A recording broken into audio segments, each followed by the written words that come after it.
Among the many documentary films in this year's Archaeos Film Festival, the films about underwater archaeology necessarily involve unique challenges about the research and about the filmmaking. Toward learning more about these films, I am happy to share this short video interview with a member of this year's Film Festival jury, Jim Spirek. As always, it's been an enjoyable experience working with Jean Galot, the festival director, in organizing the underwater archaeology tract, along with my colleagues in reviewing the various films that were entered in the long and short tracks. I always look forward to each year's entrance to the underwater archaeology tract and the various topics and themes that each will bring to hopefully increasing to the festival viewers' knowledge about the discipline of underwater archaeology. And in this year's slate, we have 5 films. We have 3 that are in the long track and 2 in the short track. And the long track films include 2 French films that document the investigations of ancient shipwrecks and more modern shipwrecks in the Mediterranean using deep sea technology, including the development of a humanoid remote operating vehicle, or ROV. And the other film is a series of vignettes about protected shipwrecks in the United Kingdom. The 2 short track films are focused on shipwreck explorations around a Greek island and the discovering elements of the Taino peoples in the submerged cavern in the Dominican Republic. So I hope that there's quite a diverse selection of films in this year's slate, and that everybody hopefully will learn a little bit more about what's going on in underwater archaeology.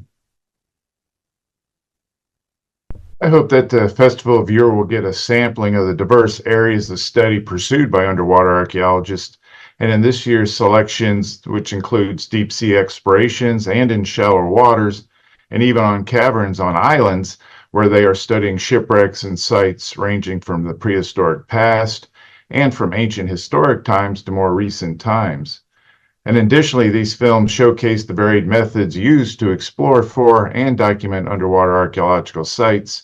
And this year's films include the use of sophisticated high-tech and experimental technologies, primarily using ROVs that are used in deep-sea explorations, and low-tech investigations using underwater archaeologists getting towed behind boats for diving or diving in a cave and simply using the best remote sensing devices, their eyes and hands, to detect shipwrecks, artifacts, and other sites and objects.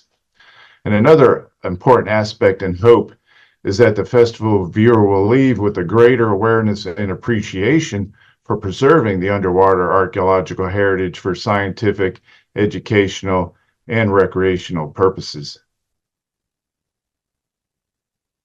I hope that, after watching these 5 films, is that folks who, perhaps students may see that there is a career path in being in underwater archaeology, that there are many different topics and focuses to where if you're interested in really sophisticated operations, there is a place for you, all the way down to just simply diving, like I mentioned, getting towed behind a boat and dropping off and descending into the little deeper to see what you found. And that's sort of like my career focus has been on shallower aspects, and it's quite amazing on what can be preserved underwater, even in shallow waters. And I know there's the lure of the deep for deep sea wrecks, and those are cool as well. But there's a lot of underwater archaeological heritage in the world that need preserving, as well as investigating and documenting to learn more about humans and the use of the water. If you are interested in these documentary films about underwater archaeology, or about archaeology and anthropology generally, then I encourage for you to check the web links here about the Archaeos Film Festival.